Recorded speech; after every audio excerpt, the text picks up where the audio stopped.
Have you ever had too many choices and felt overwhelmed? That's exactly what Samsung fans are facing in 2025. The Galaxy S25 series isn't just a simple trio anymore. First, we got the regular Galaxy S25, the larger S25 Plus, and the powerhouse S25 Ultra. Then Samsung added the S25 Edge to the mix. And just when everyone thought the lineup was full, Samsung introduced yet another model, the Galaxy S25 FE, that makes 5 versions in one family. But here's the big question. Is this Fan Edition secretly the best one of the bunch? The Fan Edition phones have always had an interesting place in Samsung's strategy. They're supposed to offer the Galaxy S experience at a lower cost, but in the past, they sometimes felt like a watered-down compromise. The design wasn't as premium, the features were trimmed back, and you always knew you were buying the budget model. But this time around, the Galaxy S25 FE feels different. Samsung has finally managed to strike a balance between affordability and premium quality, and that changes the whole story. The first thing you'll notice when holding the S25 FE is how much nicer it feels compared to older FE models.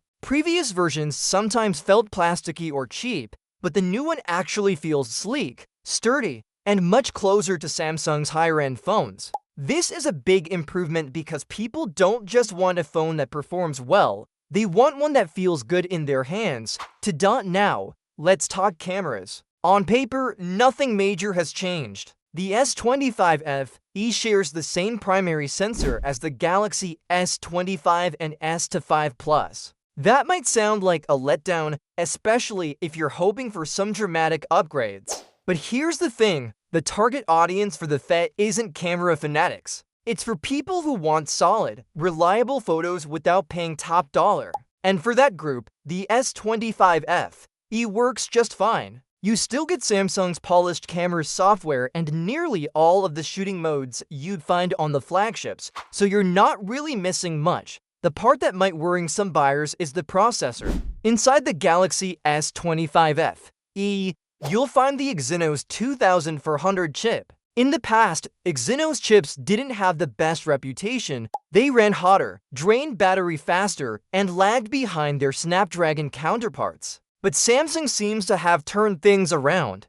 The S25 FE runs smoothly for daily tasks, multitasking feels snappy, and even gaming is handled well. It's not going to beat the S25 Ultra in raw performance, but for most people, it's more than enough. And that brings us to the role this phone plays. At first glance, adding a 5th model might seem like it clutters the lineup, but actually, the S25 FE fills a very specific gap. It's for people who don't need the bleeding-edge features of the Ultra or the extra size of the Plus, but who still want a device that feels modern, fast, and well built without spending over $1,000. Samsung also knows how to make this phone more attractive, pricing and deals. The S25 FE already starts lower than its siblings, and with all the trade-in offers and discounts Samsung is pushing, you can often snag it for a very reasonable price. That makes it even harder to ignore, especially if you're the kind of beer who cares about value. So, is the Galaxy S25 FE the best Galaxy S25 phone? If best means the ultimate specs and the most powerful features, then no, the Ultra still takes that title. But if best means the smartest choice for the majority of people, the phone that balances design, performance, and cost in the right way,